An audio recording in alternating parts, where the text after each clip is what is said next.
Don't forget to click the subscribe button, comment down below, like this video, and click the bell icon to be notified.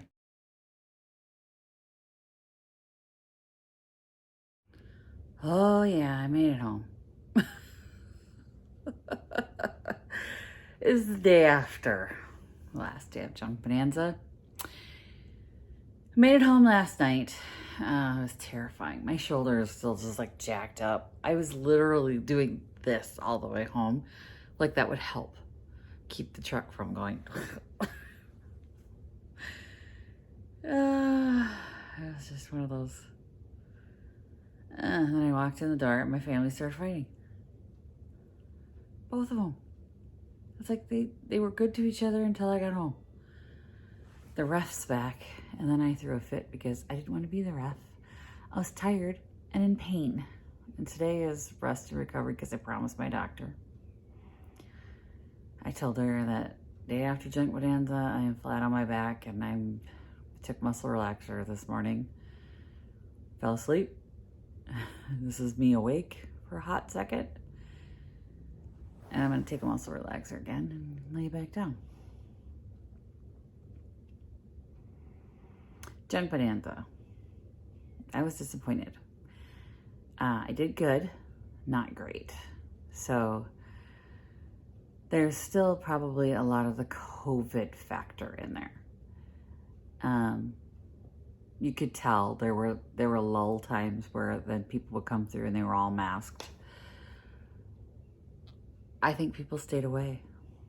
You know, John, who owns it, kept saying, oh, we had a great turnout. We had a great turnout. He's trying to be uber positive because I'm sure he doesn't want us to all like run away screaming. But when I did, I had taken another vendor's booth to help her out when she was on vacation a couple years back. That's when I started doing Junk Bonanza.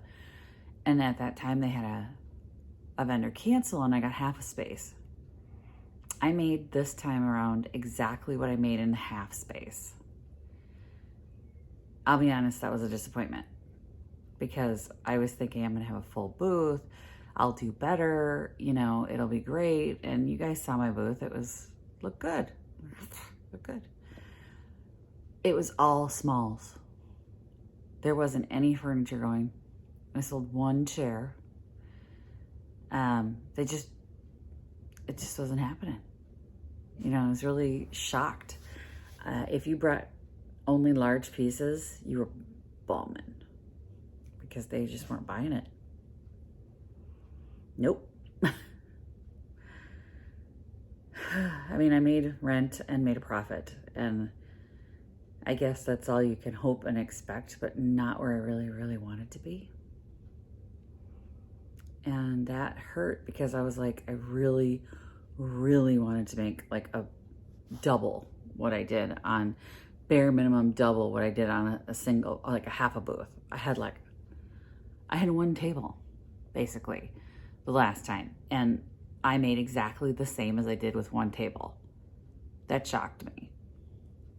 That really shocked me. I am signing up for the spring.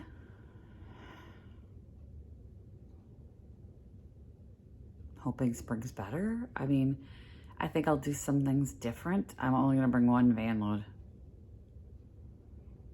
One van load. And I think I might rent 2 tables and not bring furniture. And I'm gonna bring a lot of Tupperware because that's what's sold. Out of the things that I brought, mostly Tupperware, mostly 70s. I even have a special request from a bride-to-be for the 1970s gown that I have in the basement that I didn't bring. Of all the things, I'm like, I'm not gonna bring that one. Nobody's gonna wanna see that one. Do you have any 1970s with like the lace and stuff? I said, at home. I do, at home. I have a eyelet lace 1970s umpire waist. And she was like, will you send me pictures? And I said, you're gonna have to remind me. So she even leave my booth, and I got bing. Reminder. Polaroids. All the Polaroid cameras went. It's 1970s. Tupperware. 1970s Polaroids, 1970s, 70s. We didn't get it all in fluffy on the way back. Well, you knew that from yesterday's video, but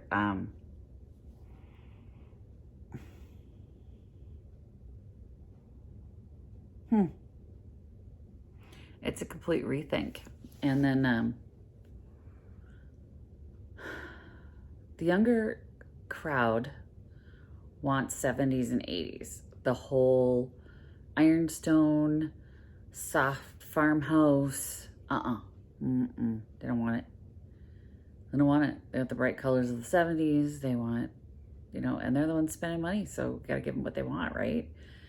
So my shift and focus for spring is gonna be to the 70s.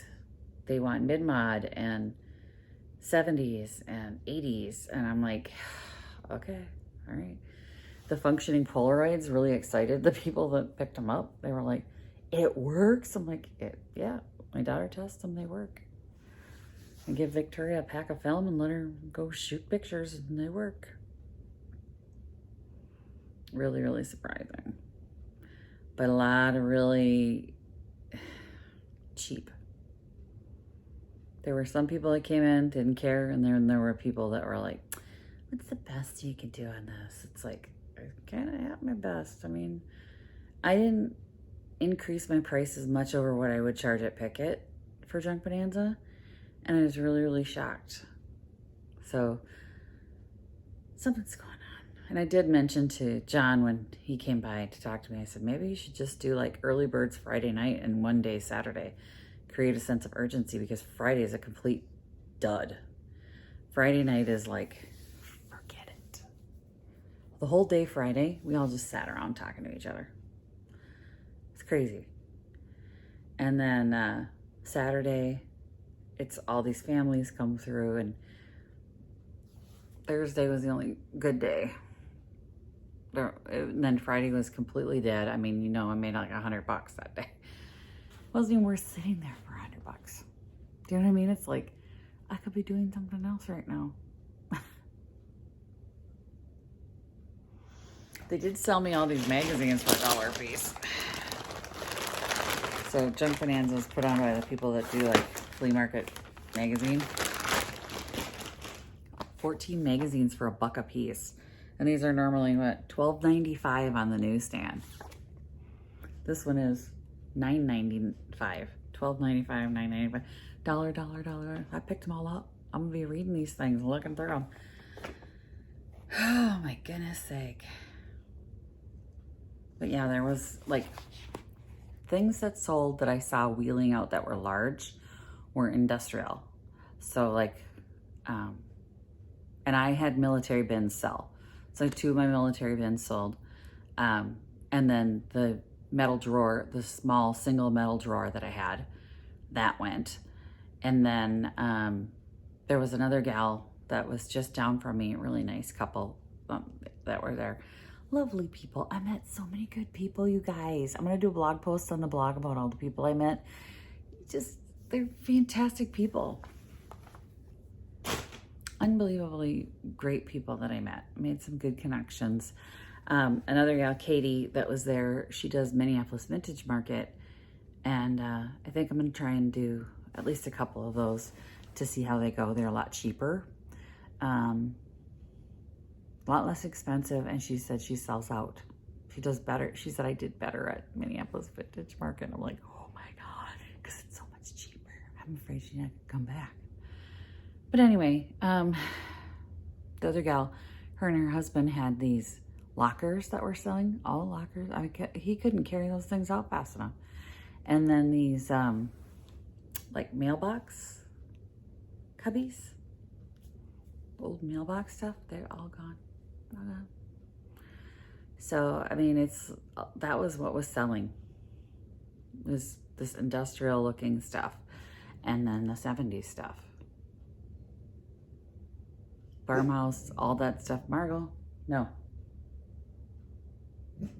Ugh, Margot missed me. Okay, first of all, I got home yesterday and she didn't have the reaction that Jeff and Victoria were hoping for.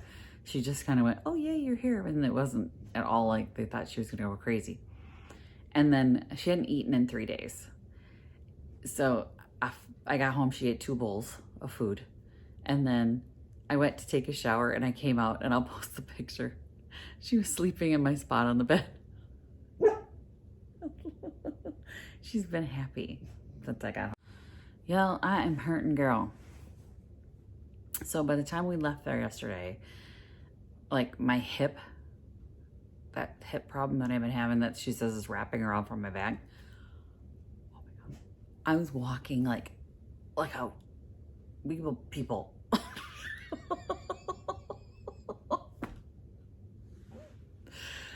Oh my gosh. It was super validating though to go to see my booth crowded with people that were interested in looking at the displays and coming in, because, you know, at Pickett, a lot of times no one walks into my booth. You know, I'm like, oh my God, it's so difficult, you know. Anyway, that's going to be my wrap up for today, because I am literally going to take another muscle relaxer, put ice on my back, and do exactly what I promised my doctor I was going to do, which is recover for a couple days. My throat, my voice is going from yelling over the music. Oh my God, that music was so freaking loud. I mean, just to talk to my sister or anyone that was with me, we had to yell. I mean, it was crazy loud. And everybody was complaining about the heat and the cold and the noise and the music. And I mean, I'd hear the same songs like 4 times. I had to buy a couple albums though. You know, you forget how much you like certain music until you hear it. You hadn't heard it in forever. They played a Tracy Ullman song and I went, oh my God, I remember that song. It was so good. So I was going to go get that song. About the whole thing, about the whole album. And then they had Andy Gibb, and I still love Andy Gibb. I forgot how much I love Andy Gibb. And then they played his song and I was like, oh, I got to get that song. Oh, it was like honey in my ears. And then I went, and the greatest hits, I was like, I just need it all. So I bought 2 albums while I was sitting there. Good thing their download speed was good, but oh, the music was too loud. What I'm going to change for next time. I'm probably just going to bring bins of smalls at what can fit in one van. And my friend Carol, she had a banner year. It was a record-breaking year for her. She gets 2 tables. She rents 2 tables, so that's $20 extra, you know, an extra 10 because the tables are $10. And she puts one on the back and one on the side. And then she has a hanging display that she brings in, and then she blocks off the front of her booth, so it's like a door to go in with like a table or a trunk. And people crowd her booth. She gets so much stuff because she has those tables loaded with stuff and tall displays on top of them. And then she's got pieces underneath it. And I'm like, you know, she's not crowding her van with like furniture pieces and things like that. And she's doing really well because she's, you know, able to bring in stuff, and she was out of there quick. And there's gonna have to be a rethink for spring, obviously. Naturally, there's gonna have to be a rethink for spring. There's gonna have to be new product for spring because spring is all about garden and light and bright. And oh, I did have a local celebrity stop by my booth. That's Kendall Mark from our Fox 9 morning show. I was like, you're Kendall Mark. She goes, yeah, I am. Like, I kind of feel like I want a picture with you. She was so gracious. Isn't she adorable? She's a doll. She's even prettier in person. It sucks. She's like, how can you be prettier in person? Ugh. She's already gorgeous on TV, and then she's prettier in person? That sucks. It just makes me feel like I should wear makeup every day. I'm not wearing makeup for another year. I'm not wearing makeup till the spring show.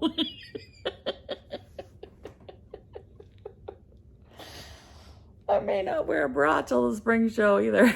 I'm just kidding.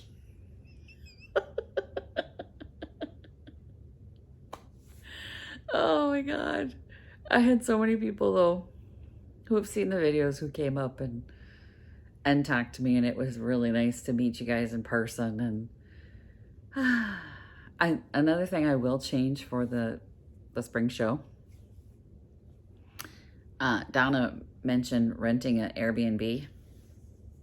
I've already scoped mine out for the spring because, yeah, you're absolutely right. I am not staying in a hotel again. I did not sleep between the power outage and then the neighbors that were like partying it up. I had one good night of sleep, and that was the night I panicked because I couldn't find Margot. There's a couple Airbnbs real close there that I was like, yeah, I'm doing it. I need to get Airbnb because I need quiet. I need to sleep, and I need to sleep. Took a nap already this morning, so I'm about to hit another muscle relaxer. So I'm done. I'm done talking now, guys. Thanks for watching. I will do something fun tomorrow. Visit my blog, peonylanedesigns.com, for more tips, tricks, and inspiration. Thanks for watching, everyone. If you like this video, please give it a big thumbs up. Don't forget to subscribe and click the bell icon so you'll be notified of new videos. I post every week DIY tutorials and, of course, more junkin' videos.